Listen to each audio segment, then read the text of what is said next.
Welcome to my study once again.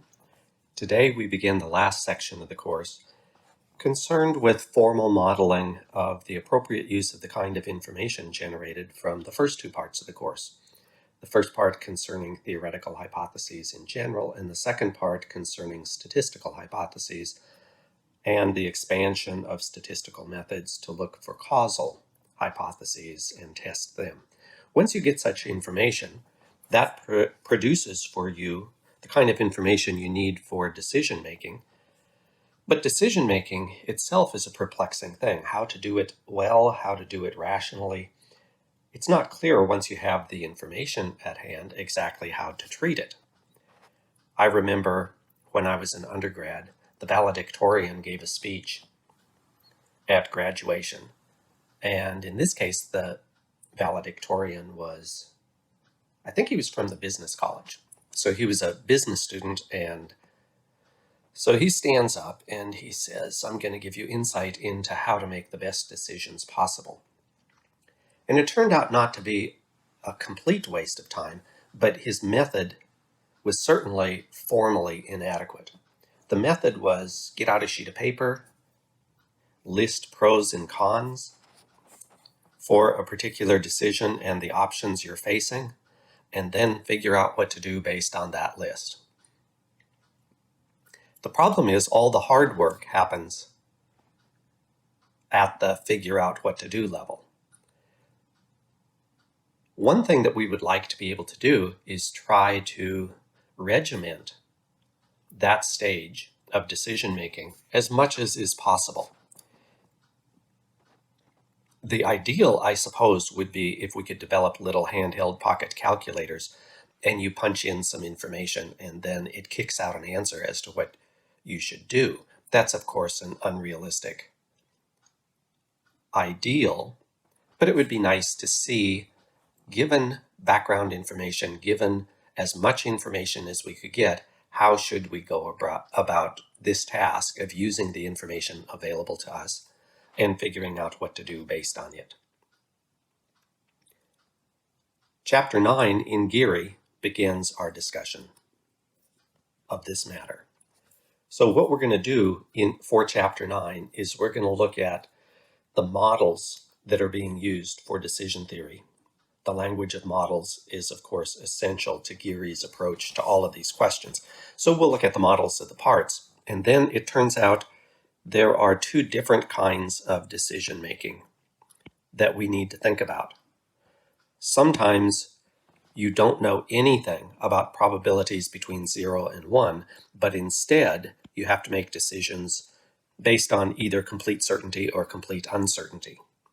Maybe that's your standard experience with decision making. In other cases, you do have some information about probabilities. So we will treat decision making under situations of complete uncertainty first, and then talk about what happens when we introduce probabilistic information. And then we'll turn to the questions generated in modern utility theory for how to do this sort of thing. So first, models and their parts.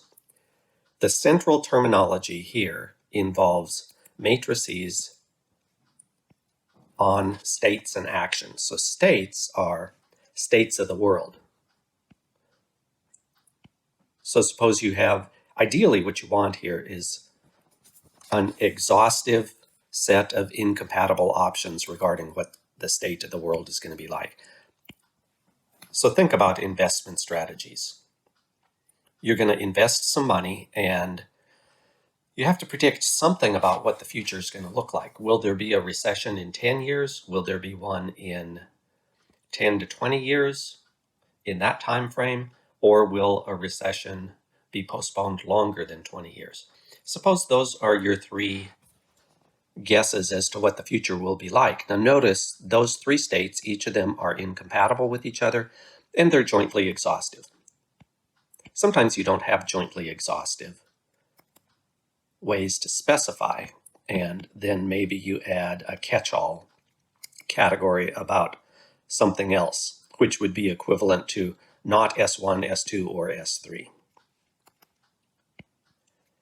Besides states of the world, our decision matrix should list our possible actions. And once again, the actions need to be incompatible with each other and ideally exhaust all of the possibilities available to you about what to do. So we have options or actions listed along one side of our matrix, and we have states along the other dimension of our matrix. In addition to acts and states, the combination of any particular act together with a state generates an outcome. So in this case, we will have, since there are 3 states and 3 actions, there are 9 possible outcomes. So our terminology will involve acts, states, and outcomes. Note that values are attached to outcomes, and thus if we replace them in a table, we can have an ordinal ranking to begin with. Now, the language of ordinality, if you're familiar with it, good. If you're not, here we go. So we have a distinction between ordinals and cardinals. This is not Catholic cardinals, but rather 1, 2, 3, and so on are cardinal numbers. Ordinals are first. Actually, let me do it this way so it's easier for me to make a list. First, second, third, etc. So we want first an ordinal ranking. We do this because attaching precise numeric values as cardinal numbers is a more vexed issue than figuring out which of the outcomes you prefer to which others. So in this decision matrix, interpret the numbers in the outcome boxes as ordinals. So your first most preferred option is for S1 and A1 to occur, second, third, and so on. That's ordinal rankings, and it depends on what the values are in question. But we attach whatever the values are, we attach them so that we get this outcome ranking in our decision matrix. On the other hand, we might also know how to measure the degree to which one outcome is better than another, and that'll give us a way of attaching cardinal numbers to each of the outcome boxes. One very natural assumption is we're going to treat each of the outcome boxes in terms of monetary units, dollar amounts, let's say.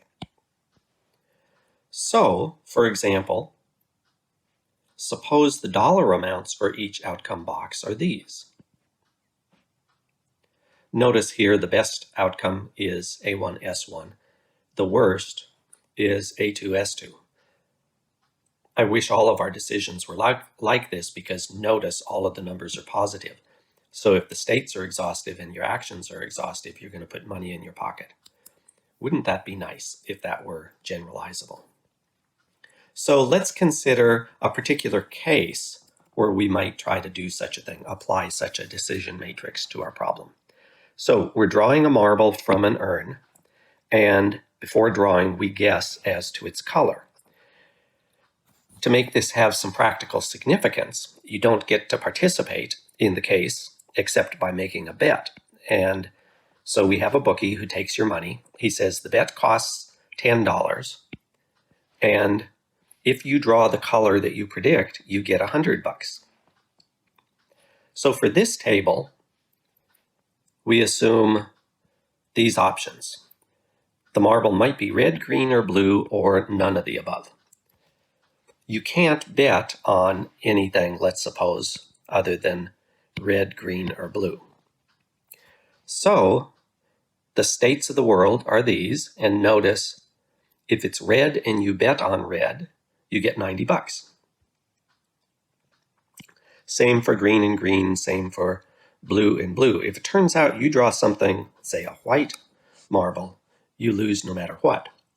And in every other case, you're out $10.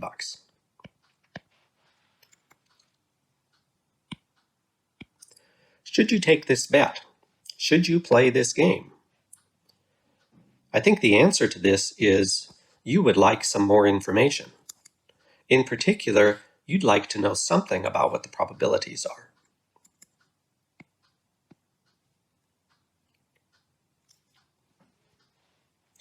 If we include information about the probabilities in our table, then for each state of the world, all you have to do is multiply the payoff times the probabilities in question to give the most complete information you can in the table that you're looking at. It would be nice to have this probabilistic information, but let's begin with cases where you don't have any such probabilistic information. So suppose you know exactly how many of each color there are. One option might be this. Suppose you know that all of them are red, or you know that all are green, or all are blue, or all are other. If all are other, if you know that, obviously you shouldn't be playing this game. You're guaranteed to lose. If they're all blue or all green or all red, again, you obviously know whether you should be playing the game. But suppose the options are other.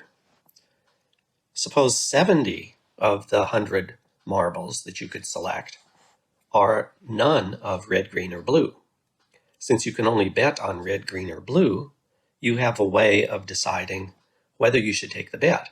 Notice the bet pays $100 and costs you $10, so the odds are 9-1. Does that mean that would be a good game for you to play? Probably you think yes, if you are not risk averse and don't have moral objections to gambling. If you have moral objections to gambling, you can stop thinking about this case immediately. You just shouldn't be doing it. But it looks like in the first game, you've got a 30% chance of one of your things betting, but notice you have to pick one of red, green, or blue. So whichever one you have gives you a 10% chance of winning. So maybe it's a fair game, maybe it's not. We'll figure out how to think about that.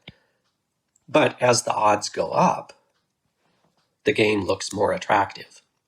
If more of the marbles are red, green, or blue, and fewer are none of the above, maybe the game looks more advantageous to you. So here's a question. Can we calculate what percentage of the marbles have to be red, green, or blue to make it reasonable to place a bet? We should be able to get to that point. Now, if you knew with certainty which states of the world obtained, all that remains is comparing values under that state.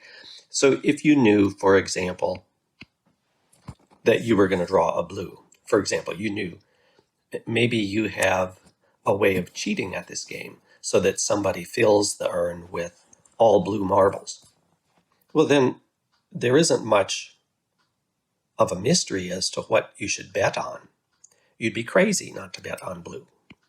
So if you know with certainty which state of the world obtains, your decision theory work is done. If you don't know which state obtains, but only know less than that, your decision is one under risk if you know what the probabilities are. But sometimes you aren't certain which state of the world obtains, nor do you have a clue as to the probabilities. So first, what do you do when you're under a state of complete uncertainty with respect to probabilities? First answer, dominance. You look for dominance. So a dominance principle says to perform an action that's better than the rest in at least one state of the universe and at least as good for all the others.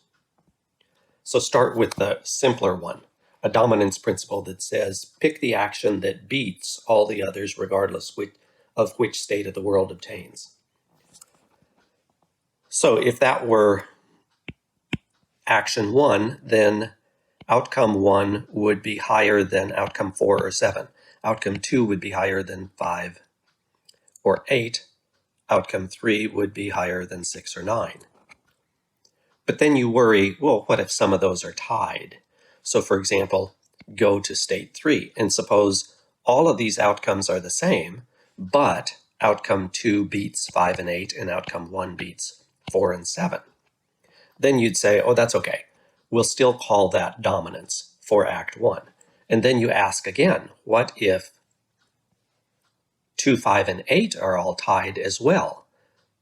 You should say, well, still, a proper understanding of dominance has A1 dominating A2 and A3 because it's still better given state S1, and it's not worse given any of the other states. So that's the most generic version of dominance. You can have stronger versions than that, but one act dominates another just when it wins in at least one state and it doesn't lose in any. Notice here that the probabilities of the states make no difference at all. No matter what they are, if this is what our table looks like, A1 dominates. So it's at least as good for state 1 and state 2, and it's strictly better for state S3.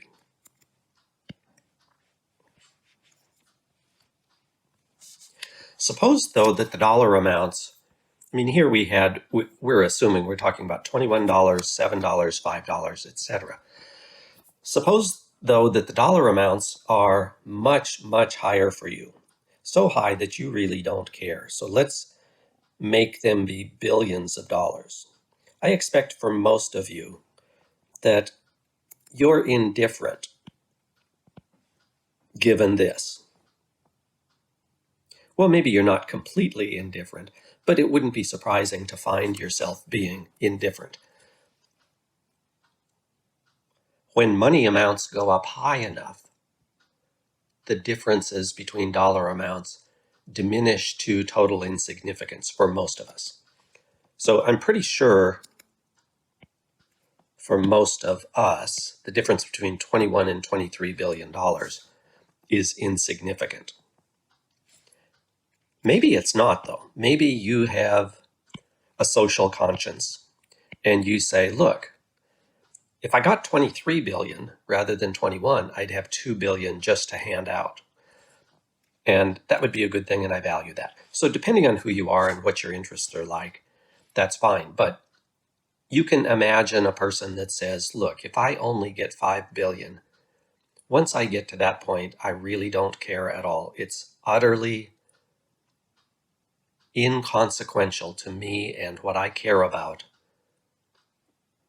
whether I get something bigger, like I guess 23 billion is the max here. In any case, this is called the marginal disutility of money as the numbers increase. Once the values are in the billions, would it count as irrational if you choose A3 instead of A1? Notice A1 strictly dominates, but the only difference is regarding state 3, and you'd have $1 billion more if state 3 obtains, but the same amount if something else, if one of the other states obtains. You can also ask the same thing. Would it be irrational to choose A2? I think this is supposed to be if. If such questions give you pause, it may be because there's a certain amount of money that would be completely satisfactory in your estimation, with amounts greater than that unimportant to you. Presumably a number in the billions should do that, if anything does. Must you maximize, or can it be rationally acceptable to what's called a new verb, to satisfice? Imagine, though, that your future is not quite so rosy. The nice thing about those original decision matrices is that they all had positive numbers in them. It's not typical, though, that there are no risks that you face. So let's suppose you have a $10 million trust fund to start with, and your 3 investment options generate outcomes as follows, depending on which state of the world obtains. S1, S2, S3. So sometimes your money does really well, sometimes not so well, sometimes disastrously bad, sometimes minimally bad. Which investment option do you choose? The maximum rule tells you to do this. Choose to maximize the minimum. That's where the word comes from. So if you're going to maximize the minimum, you look at each of the actions and you ask yourself, what's the worst off I could possibly be if I chose that action? For Act 1, the worst off is if state 3 obtains. For Act 2, it's if state S1 obtains. For the third action, it's state 3 once more. And then you ask yourself, which of these minimums is the maximum? And the answer to that is it's A3's minimum. That's the highest. So this is a risk-averse strategy, and the maximum rule tells you pick action A3. Remember here, you don't know anything about the probabilities. If you did, you probably wouldn't be applying maximum. You'd want to take account of the probabilities in some way or another. But here we know nothing about the probabilities. And the claim is, when you know nothing about the probabilities, the maximum rule tells you the rational thing to do is maximize the minimum. Compare this with the gambler's strategy, the maxi-max strategy. The gambler looks at each of the actions and focuses on how well off they could be. The highest number here is A3. Now there's still the marginal disutility of increasing amounts of money to take into account, but in any case, the maxi-max strategy would also tell you A3 is what you need to do. So you can't really read off what the person's strategy is just by knowing what the decision matrix is and what their choice is. But in any case, the maxi-max strategy and the maxi-min strategy agree on this decision matrix. Now, there's a way of meshing this sort of approach when you know nothing about probabilities with cases where you do know about probabilities. So you might want to think of it this way. I'm fine with the maxi-min or maxi-max or any other rule that you might want to propose. But in any case, the reason I am is because I'm treating all of the states as equally probable. I don't know anything about their probability. So I'm going to model what to do in cases of uncertainty the same way I model what to do when I do know something about the probabilities. So the idea is, if we don't know anything about probabilities, we should treat all of the states as equally likely. Such a position appeals to the principle of indifference. It is, in fact, a statement of that principle. When you don't know anything about the probabilities, treat them all as equally probable. It turns out there's interesting counterexamples and paradoxes for the principle of indifference. So it's controversial whether that's the right way to think about this. So maybe we have to adopt one rule for cases of uncertainty and not try to collapse cases of uncertainty into cases of acting under risk where we do know something about the probabilities. It wouldn't be surprising if that turns out to be the right approach, because if you just think about the two concepts involved, the concept of knowing nothing about the probabilities and the concept of treating all of the states as having an equal probability, those are obviously not the same thing. Being in complete ignorance and treating things as all equally probable are not conceptually equivalent. So it wouldn't be surprising if there are problems with approaches that say, oh, that's okay, treat them as if they really are the same. Usually when you make stuff up like that, problems arise. But let's turn to cases where we actually do have some information about the probabilities. So start again with this decision matrix that has monetary values in each of the outcome slots. If we treat unknown probabilities by the principle of indifference, it's very easy to figure out what the expected value of each state is. You just sum each of the rows and divide by 3 because they all have equal probability. And since that doesn't add any new information to merely summing, we could just get away with summing. Now, if we sum the sum of A1 is 9 million, the sum of A2 is 2 million, and the sum of 3 is 8 million. So if we apply something like the principle of indifference to this case and use expected value calculations, we get A1 as the proper thing to do, which, notice, conflicts with both minimax, with Maximin and Maximax counsel. They both said to choose A3. So now we have an interesting dilemma. If you apply the principle of indifference, it should tell you to behave in a way different than Maximin or Maximax. By the way, Maximax is not a competitor in the game for what the rational decision principle is. It just puts an upper limit on how, let's say, irrational or strange or non-ideal people can behave. People do sometimes follow Maximax reasoning. They get gaga in the eyes about looking at what they might get and then just pursue it headlong, and disaster stories of every sort follow these sorts of people. In any case, Maximin conflicts with expected value calculations. So if you like a principle of indifference, it looks like it's going to get you something that conflicts with Maximin. The best way to think about Maximin then is it counsels you not to adopt the principle of indifference at all.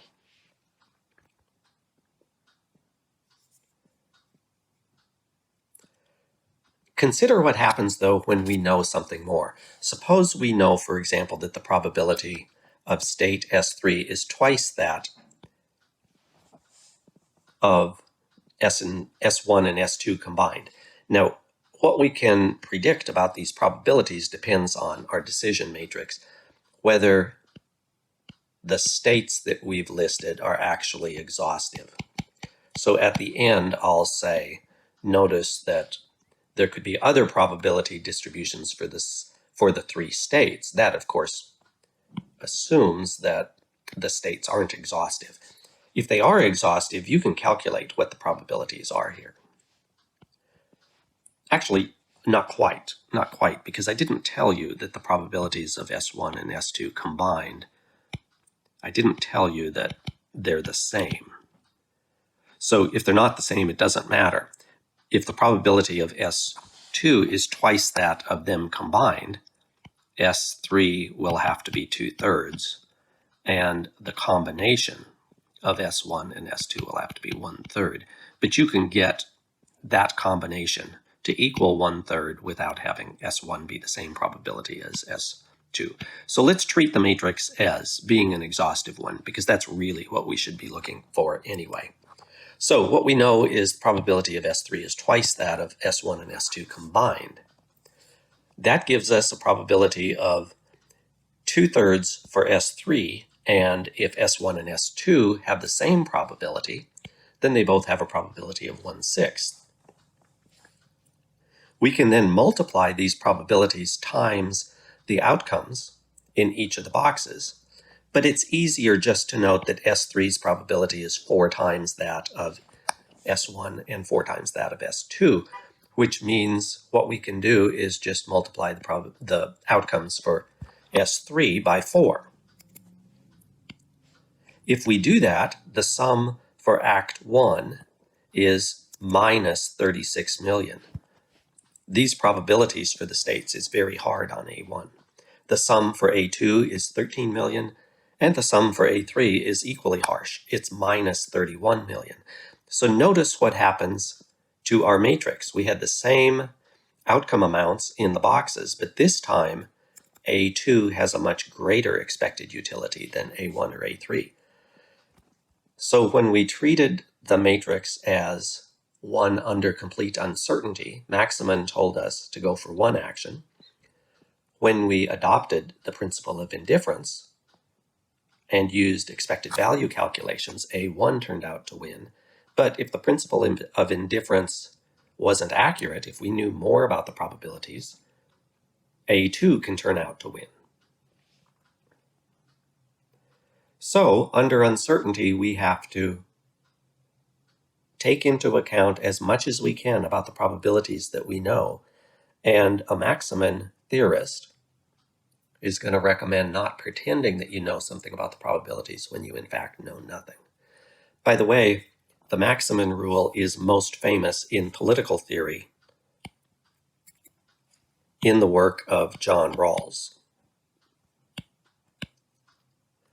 Rawls' most famous book is called A Theory of Justice, and if you take either political theory in the political science department or political philosophy in the philosophy department, you're almost certain to learn a lot about John Rawls.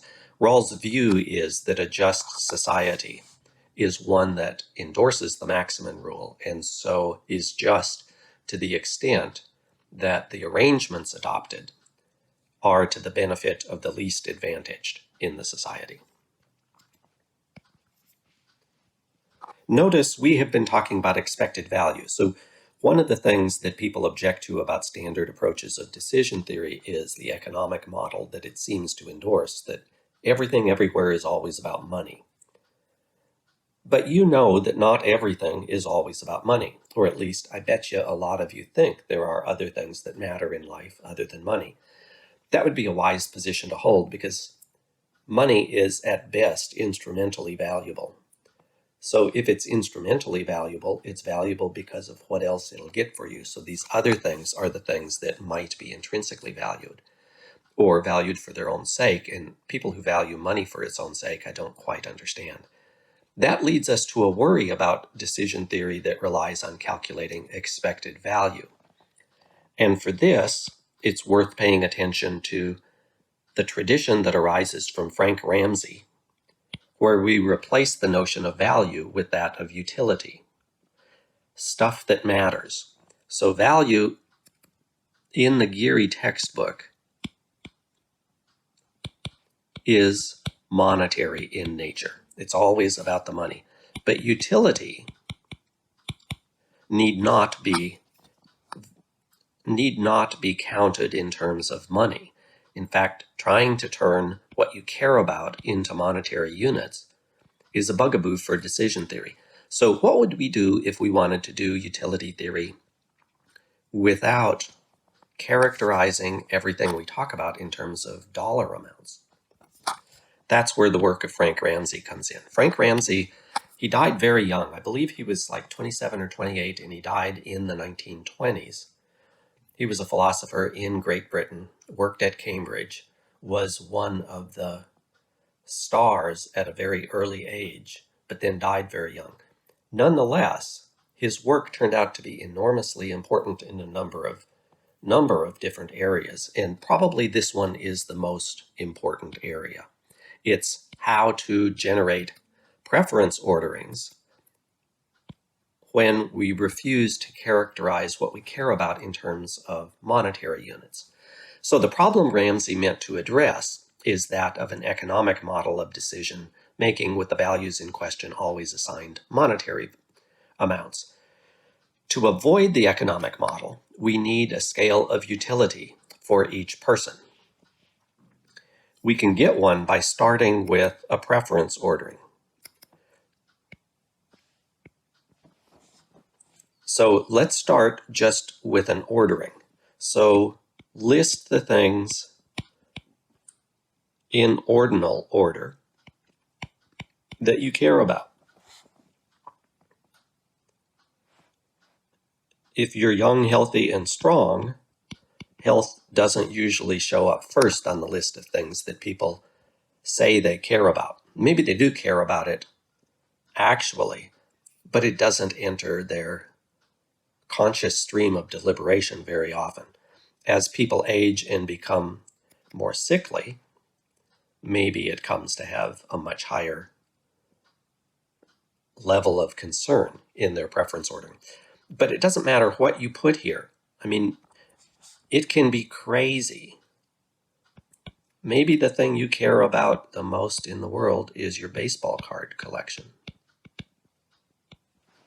It doesn't really matter what your preference ordering is. So Ramsey starts with a preference ordering that's not controlled by normative considerations at all. It's a purely subjective thing about what you care about the most. So list them in order, first, second, third, and fourth. Now, as we talked about earlier, ordinal rankings have their limitation because an ordinal ranking doesn't tell you at all how much more important the first item on your list is than the second item on your list. And such comparatives are essential when you're trying to generate a decision from information available to you. So that's not where Ramsey stops. He doesn't say, figure out what you care about and let that determine what you do. The important question is, how do you do that? How do you determine what to do given a particular preference ordering? And here is the Ramsey insight. Maybe it's a mistake, in which case it's not an insight, but let's call it an insight. Let's use betting behavior to establish comparatives, a point on a utility scale for each item in the preference ordering.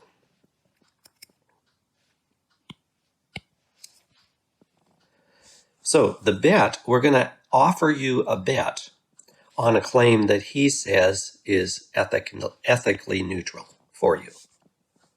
One regarding which you are indifferent as to whether or not it's true.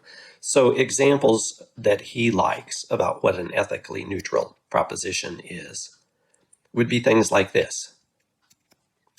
You show a coin and the claim is it will come up heads when flipped. The idea is you don't have any interest in whether coins come up heads or tails.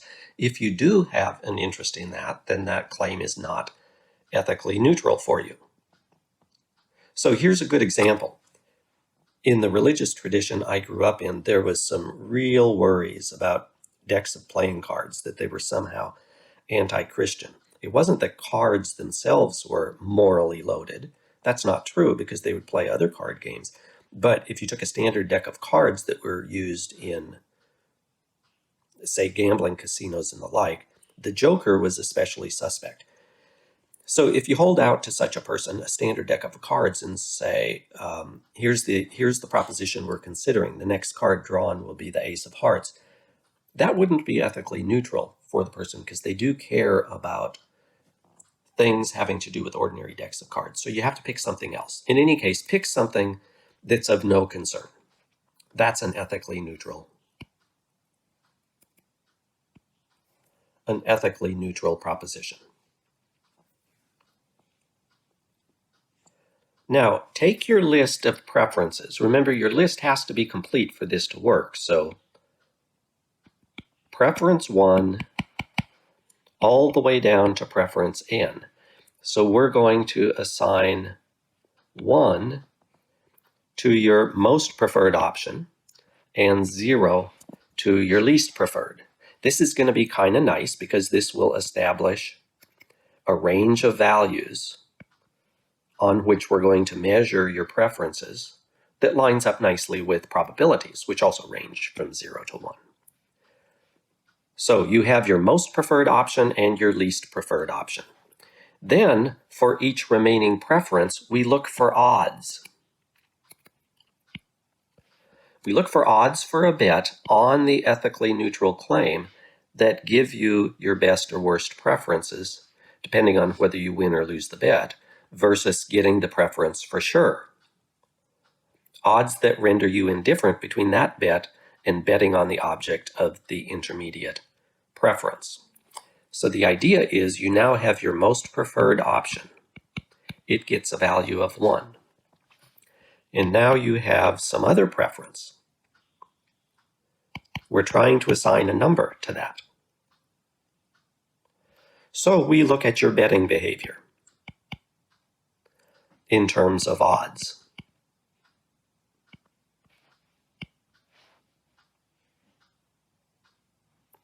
We look at your betting behavior where the bet involves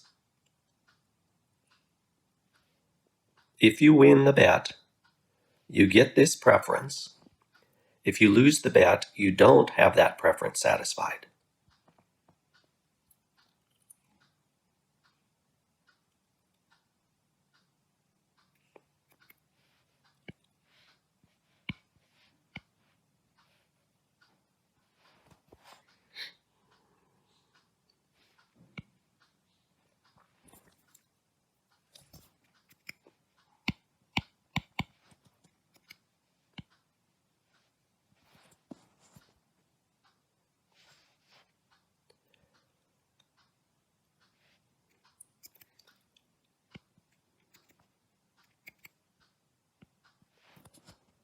So once we have 0 and 1 assigned to our most preferred and least preferred options, and we have P1 as our top option given a 1, Pn, whichever number that is, gets a 0, and then we have an ethically neutral proposition that we're going to bet on.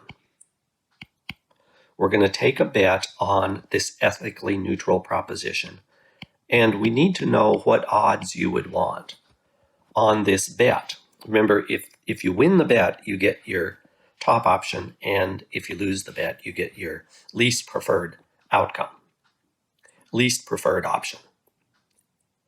Now, the odds that you accept are to be compared with, for each intermediate preference you have two choices.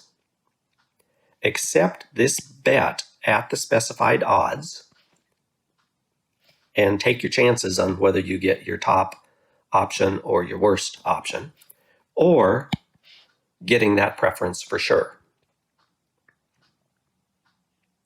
Take a simple case where you've got 7 different candy bars in front of you. You list them in terms of the candy bar you like the most, assign that a 1, the candy bar that you like the least, assign that a 0, and then rank the ones in between. Let's assume then that we're evaluating a particular candy bar that's an intermediate one. Say a Kit Kat bar. How much do you value getting a Kit Kat bar compared to, I don't know, what's your favorite candy bar? Let's say Snickers wins. Well, the way we determine the relative value of getting a Kit Kat bar is this. We let you specify what odds would leave you indifferent between 2 outcomes. At some odds, you'd prefer just to get the Kit Kat bar than to risk, what's a really crappy candy bar? Actually, maybe no candy bars are crappy, but I'm not going to name one. There's some candy bars that you just don't like much at all. Maybe you have a strong distaste for them. And if you take a bet on an ethically neutral proposition, you risk ending up with this truly crappy candy bar. So you're trying to measure how valuable is getting a Kit Kat bar compared to the risk of getting that completely crappy candy bar. And the answer to that is encoded in the odds you'd be willing to accept. At what point do you become indifferent between getting the Kit Kat bar and placing your bet? That's Ramsey's insight. So notice there's betting behavior. You have 2 possible choices facing you. One is to get an intermediate preference for sure versus entering the gambling situation where you take the bet hoping to get your best outcome and risking getting your worst. Those odds, of course, are going to change depending on which alternative candy bar you're thinking about. It depends on how low on the list they are and how much you value getting that candy bar compared to the worst one on your list. So your Kit Kat bar could be really, really low and you barely have a preference at all. That will be reflected in your odds. And notice what happens. You can go back and forth between odds statements and probabilities.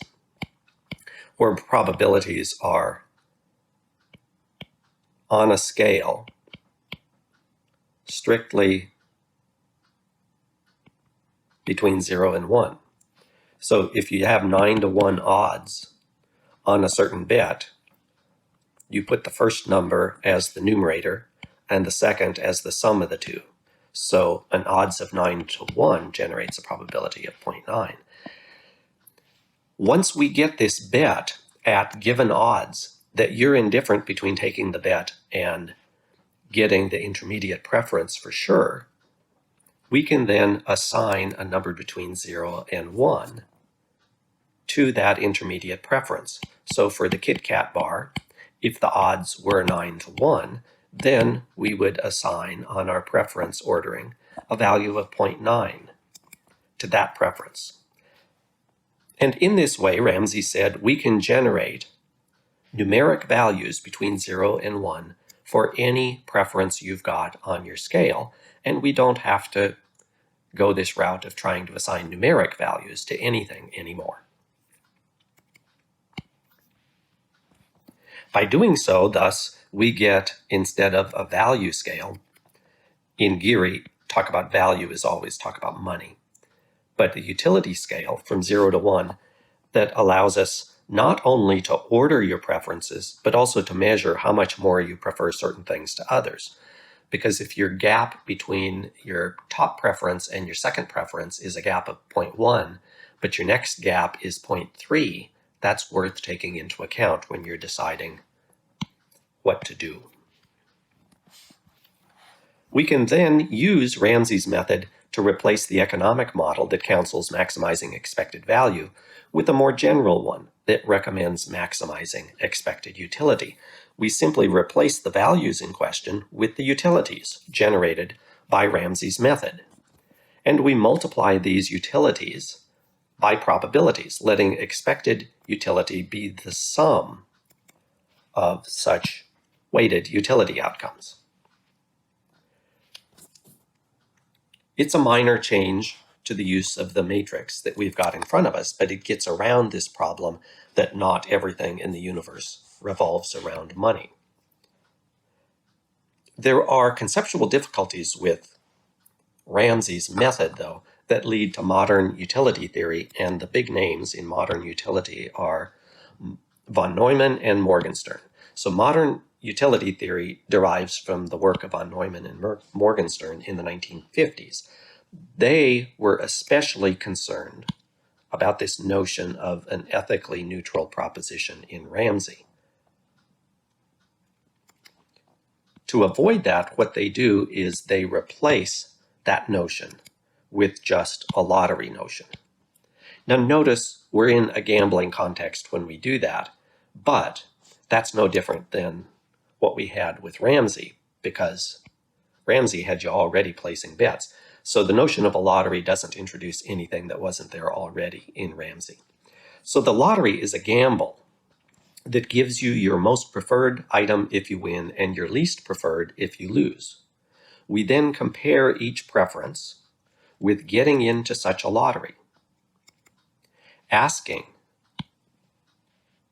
what the odds would have to be in the lottery for you to be indifferent between getting into the lottery and getting the preference in question. Notice that we don't need to worry here about Ramsey's notion of an ethically neutral proposition. We bypass that altogether because it's just a lottery. We're not gambling on the truth or falsity of any given proposition anymore. That allows us to use this utility scale in just the same way that Ramsey's was used. And so we can employ this scale to calculate which action has the highest expected utility. That's going to be the fundamental basis for our evaluation of particular decision-making episodes, but it's worth knowing a little bit about reasons for wanting something a little bit different than what we see. And that has to do with known risks and estimates of risks. Notice in particular that there's no talk about vagueness and imprecision in your preferences or in your knowledge of probabilities. So if you remember when we were talking about uncertainty, it meant we had no knowledge at all about probabilities. But then instead of just moving up the scale where you move from having no knowledge to having some knowledge, we moved to the point where the probabilities that we had were precise and known precisely. There's lots of room in between those two poles. There's lots of intermediate stuff. Same thing when it comes to preferences. There's lots of room for vagueness and imprecision. We should expect vagueness concerning especially the crucial notion of indifference. A person can be indifferent when the odds for the lottery in question that you're using are 500 to 1 and also 501 to 1. Things just aren't as precise here as is required by the theory. So think about how there are these experiments where you take containers of water and you drop one little granule of sugar into the first one, 2 into the next, 3 into the next, 4, 5, 6. And if you do enough of these, people can detect a difference in taste between the first substance and the last. I'm not sure how many you have to have, but the difference between first and last will be important. And nonetheless, in between, no difference in taste will be detectable. That's the way preferences work. A principle of indifference clouds over precise differences sometimes. So a utility theory that pretends to complete precision is going to idealize in a way that's unrealistic. In addition, the same kind of imprecision occurs with respect to probabilities. There's little mention of where the probabilities come from for each of the states of the world. When it comes to probability theory, there are objective theories of probability and then there are subjective theories. But to the extent that the subjective probabilities are the ones we're talking about, they too can be imprecise. So you might have some information about the probability of a certain event, say that it lies between 0.7 and 0.8, but that doesn't mean you have a precise subjective probability that falls within that range. So we can imagine generalizing this von Neumann-Morgenstern utility theory to avoid the assumption of point-like precision for either utilities or probabilities. In any case, that gives us the background theory about the Giere book to help us understand what's going on in Chapter 9 especially. Chapter 9 glosses over some of the problems for decision theory. So I want to look a little bit at another source so that we can get an idea of what that looks like as well.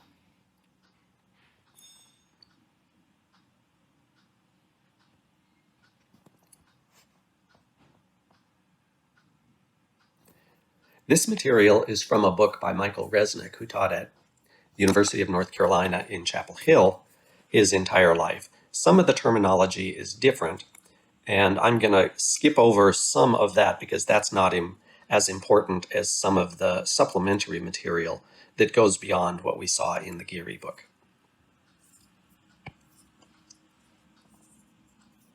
So the machinery for him matches up pretty well. We get acts, outcomes, preferences, utilities, and probabilities, as well as states of the world. And that terminology is roughly the same as what we saw in the Giere book.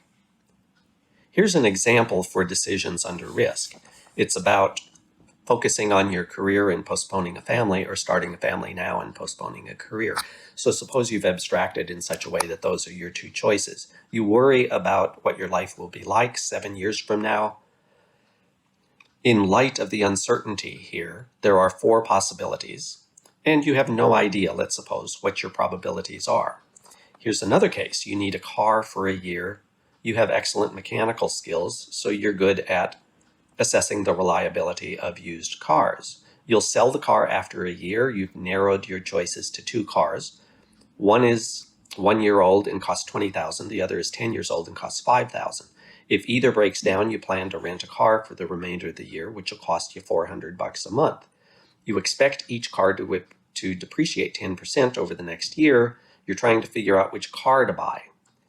Your knowledge and mechanical skills lead you to estimate that the newer car has a 1% chance of breaking down each month, and the older car has a 10% chance of breaking down each month. By the way, it's important that you be given the time frame involved in the probability assessment. So this is breaking down each month.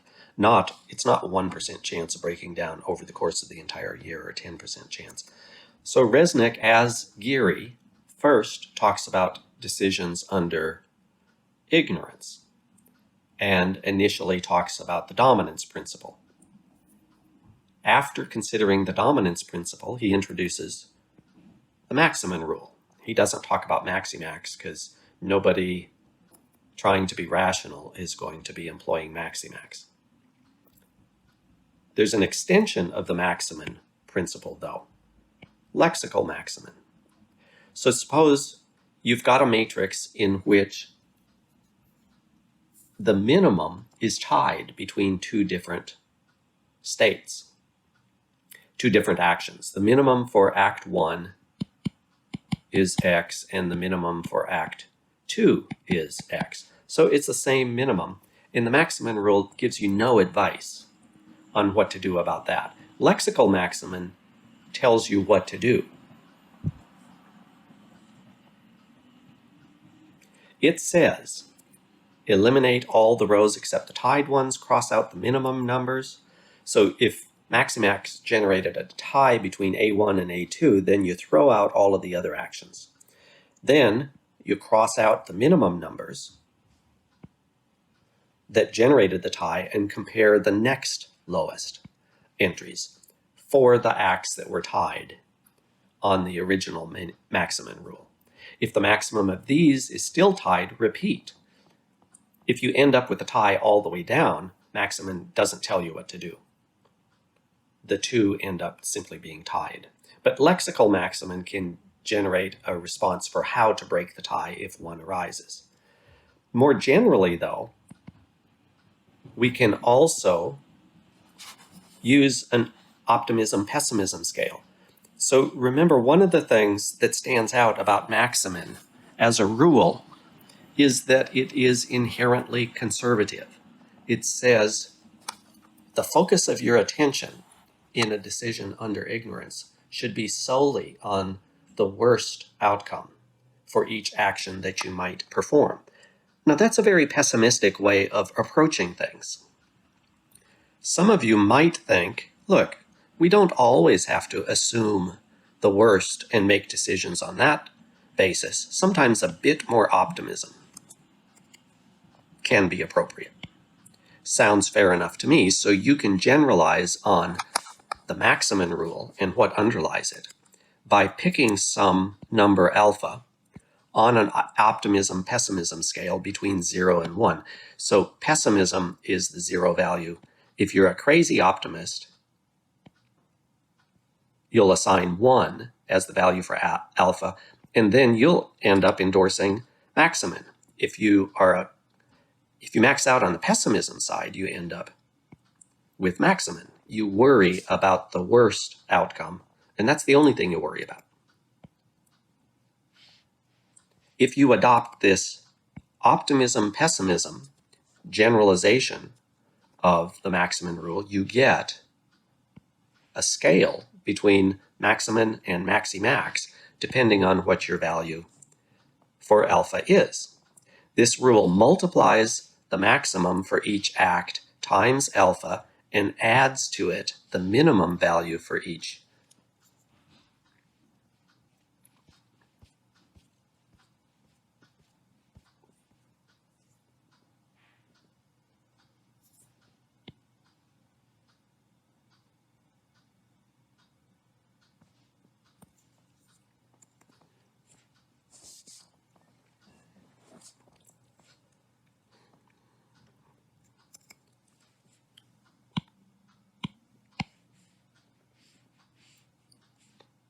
So the way we use this number alpha between optimism between maximin and maximax, between optimism and pessimism, total optimism, total pessimism, is you multiply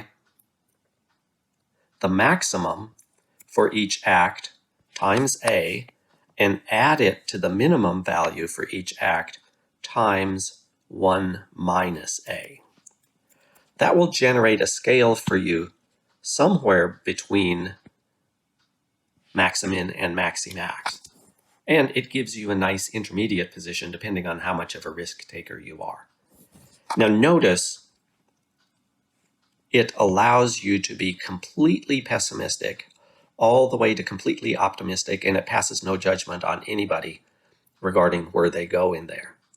Now, if you think adopting maximax would always be irrational, maybe you want to carve off something at the top end of this scale and say that's irrational. So you can't give a number that high and still be rational. Maybe you do give a number that high, but the decisions that you're going to make are going to be irrational ones. Others of you might think these Eeyore types are just completely nuts.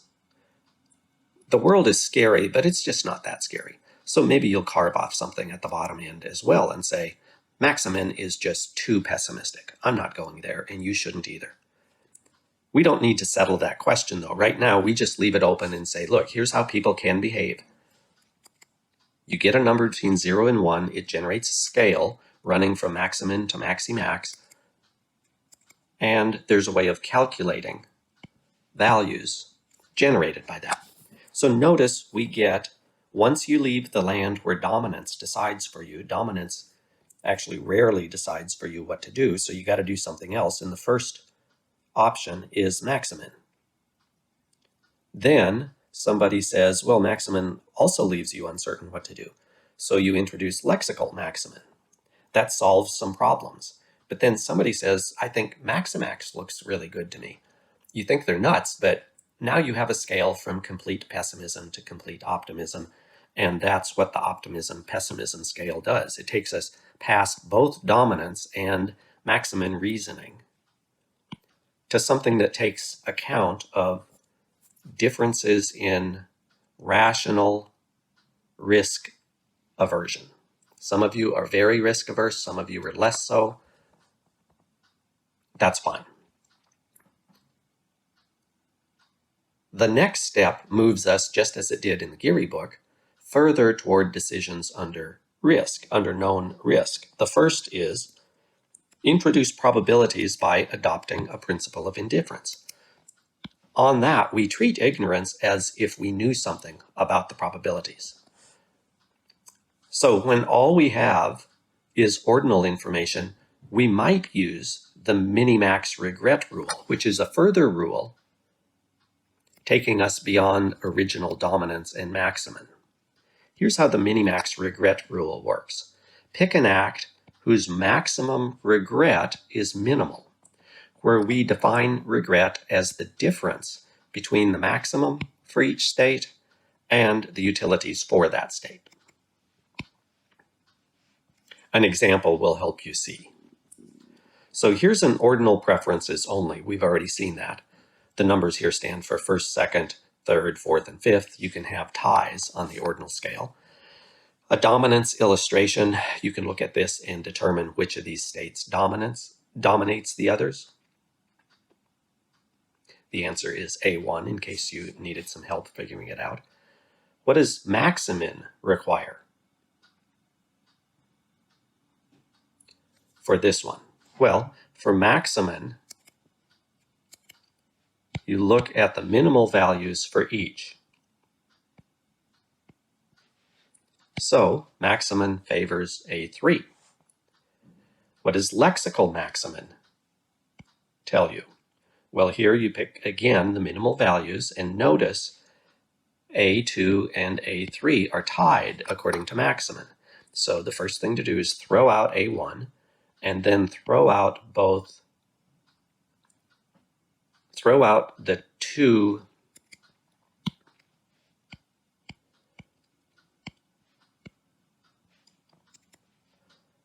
So A1 has lost to A2 and A3, so we eliminate it. After we eliminate it, we throw out the lowest values and we pick the next lowest, 3s. But remember, what we did was not just throw out the lowest values, but throw out the states associated with the lowest values. That means throw out both S2 and S3, so you're only left with S1, and now A3 turns out to be the winner on lexical maximum. We're moving, though, toward decisions under risk. And first, let's talk about the minimax regret rule, which requires some non-ordinal ranking of your options. So you pick an act whose maximum regret is minimal. We define that as regret is the difference between the maximum for each state and the utilities of the state. So here's an example. We have this matrix with the outcomes as specified. So take a look at that and figure out what maximum tells you to do in this case. Maximum leaves you uncertain, but if you do lexical maximum, you end up with A2.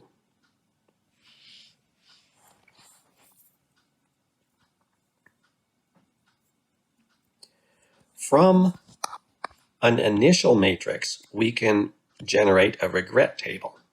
So look at the definition that we're supposed to be using. We define regret as the difference between the maximum for each state and the utilities of that state. So look at this. What's the maximum for state 1? $3. What's the maximum for state 2? $4. What's the maximum for state 3? So those are the numbers first that you insert. And then for each of the other boxes, outcome boxes, you subtract the maximum from the value there. So if you take $1 away from 3, you end up with 2. If you take $3 away from 3, you end up with 0. So when it comes to the outcome box that is the maximum, you'll end up with a 0 in each case. For the others, you'll take the maximum and subtract the number from them. So the minimax regret table for state S1 gives us 201, for S2, 220, and for state 3 we'll get 0, 496, and 497.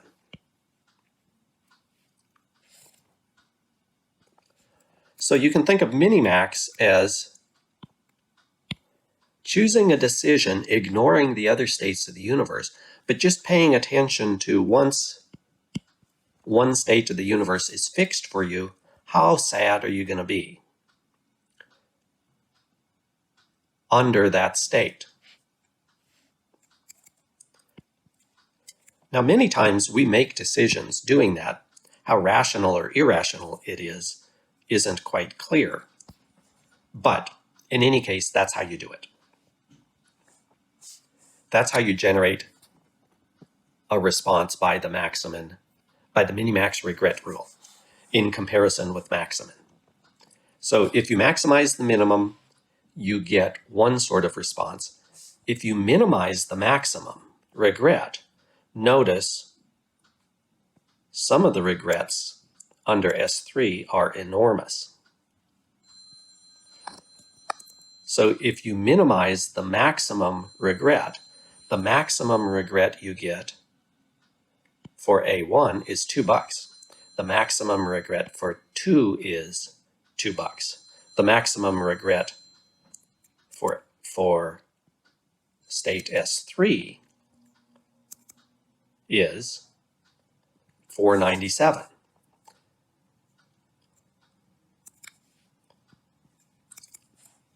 So now turn that into maximum regrets for the actions.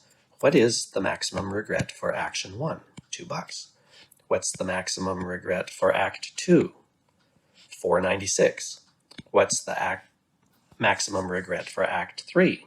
497. So if your goal is to minimize your regrets, choose Act 1.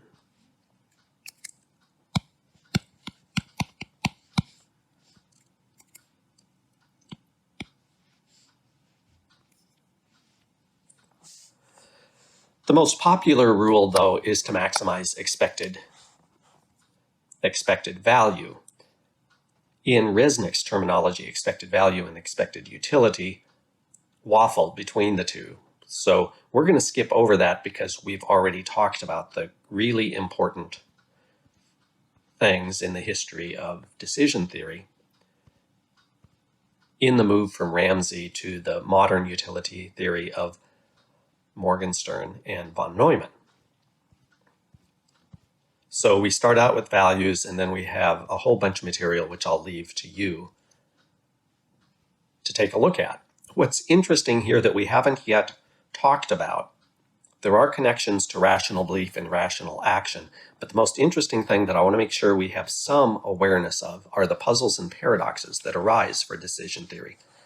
So here's a first one. Newcomb, some of these we've already talked about, so we can skip over them, but Newcomb's paradox is new. You're given a choice of selecting one box or two boxes. There are two boxes in front of you. You can't see what's in them. There's a predictor who puts money in each box depending on what the predictor predicts. If the predictor predicts that you will pick one box, the predictor puts $1 million in box 1 and $1 in box 2. If they predict you'll pick two boxes, they put nothing in box 1 and $1 in box 2.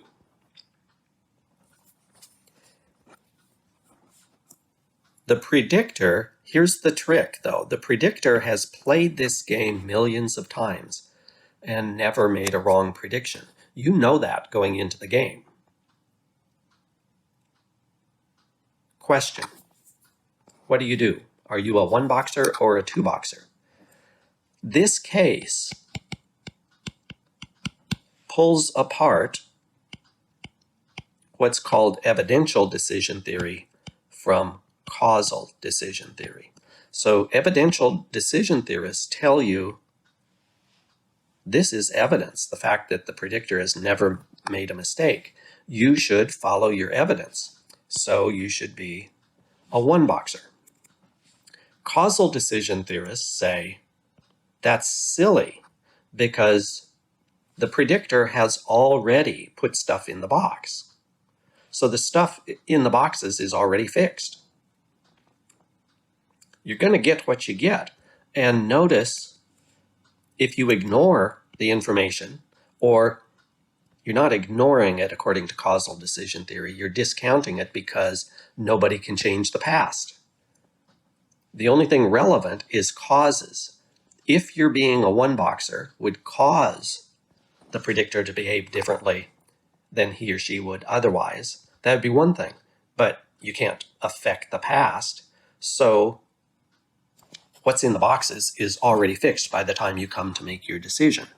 And notice dominance tells you to be a two boxer. If the predictor just put $1 in box 2, you won't even get $1 if you're a one boxer. If you're a two boxer and the predictor predicts that you're a one boxer, then you'll get $1 more than you would by being a one boxer. So you should be, according to causal decision theorists, you should be a two boxer. According to evidential decision theorists, you should be a one boxer. I'll let you sort that one out on your own, whichever one you want. Here's a nice second problematic case. A casino offers you the following game. A fair coin is flipped and you win N. Let N be whatever, $1, it doesn't matter, $10. But you win that amount if it comes up heads, and the amount is doubled for each consecutive heads. And the game ends when the first tail appears, with your winnings being the amount in the pot at that point. What would be a fair price for you to pay for such a game? The problem is that the average payout would seem to be infinite, because you have a half a chance of getting in on the first toss, and then it goes up to a quarter for 2n, and an eighth for 4n, and a 16th for 8n, and you keep adding that, and that sequence sums to infinity. If you'd like to give me a response to this paradox, to this game for extra credit, you can do so. Just send it to me by email. The Ellsberg paradox.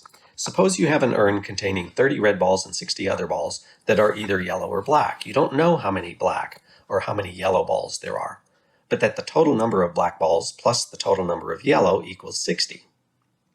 That's all you know. The balls are well mixed so that each individual ball is as likely to be drawn as any other. So you have 4 possible bets.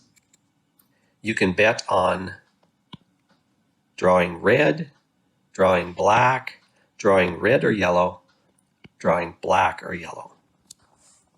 So those are your 4 possible bets. Do you prefer bet 2 to bet 1? Do you prefer bet 4 to bet 3? Consider those 2 preference orderings. Now, it turns out most people do. Most people prefer 2 to 1, perhaps for the following reason. You know you prefer 2 to 1 because you know that there are 30 red balls, but you have no idea how many black balls there are, and thus there might be only 1 or 2 or very few. So you prefer the known odds and thus prefer bet 1. This is backwards. Thus prefer bet 2 to bet 1. And in comparing 3 to 4, perhaps you reason this way. You know there are 60 balls that are black or yellow, but you don't know how many are red or yellow, since you don't know how many are yellow. So you pick bet 4 over bet 3.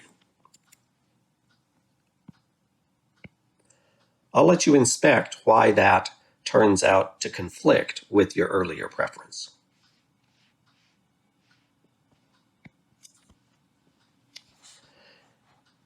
All right, if you figured it out, good, but this combined reasoning can't reflect the expected utilities of the bets, or the expected values of the bets.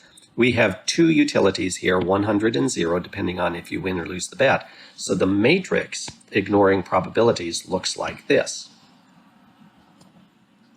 For bet 1,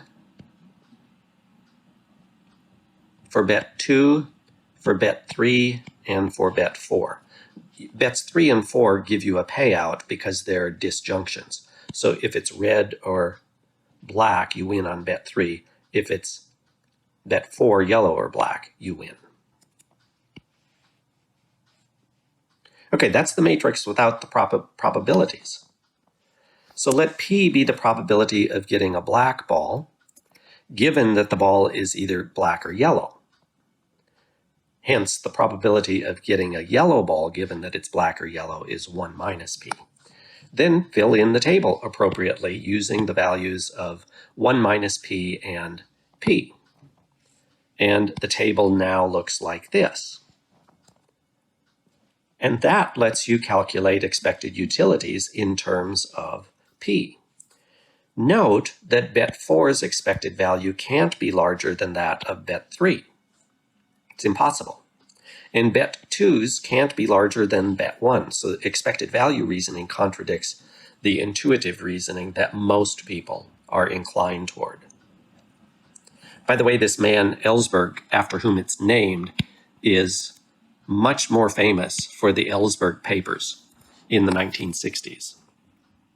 If you're not sure what that's about, go ahead and look it up. But I didn't even know about Ellsberg as an economist until after already knowing who this man was, the Ellsberg papers, from the Ellsberg papers.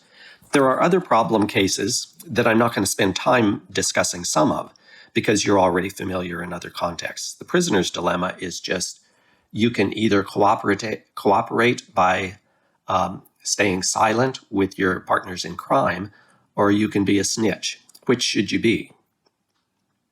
Well, depending on how, the usual thing is if you cooperate with investigators, you get a reduced sentence. So if the sentence reduction is significant, it turns out that it's always rational for everybody to be a snitch But if you both snitch, then you both end up with non-optimal times in prison. The Monty Hall problem we already talked about. Here's one last case, which is kind of fun too. You are given a choice between two envelopes, one containing twice as much as the other. But you don't know which is which. You choose, and then before looking inside, are given the chance to switch. So in this way, two envelopes is something like the Monty Hall problem. You risk losing half of what you will get by keeping your original selection, and you stand to gain double that amount. But your expected value of the money in the other volume, I think this is supposed to be envelope, is then 1/2 times 2n plus 1/2 times n over 2. So it looks like the expected value is 5 over 4 times n. So you should switch.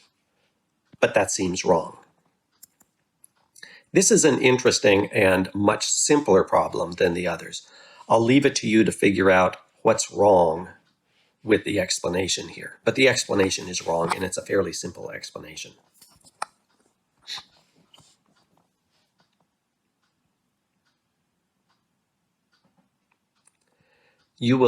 I'll leave you the chance of getting some extra credit by sending me an email explaining to me what goes wrong here.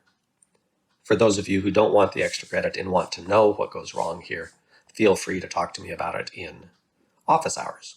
The amount of extra credit you get will be very small here because it's just a very simple mathematical error, but it's kind of a fun problem to think about.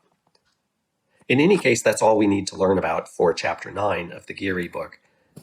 In Chapter 10, which we turn to next, we'll take this information and generate a Giere program for evaluating decisions that are made, whether under risk or under total uncertainty.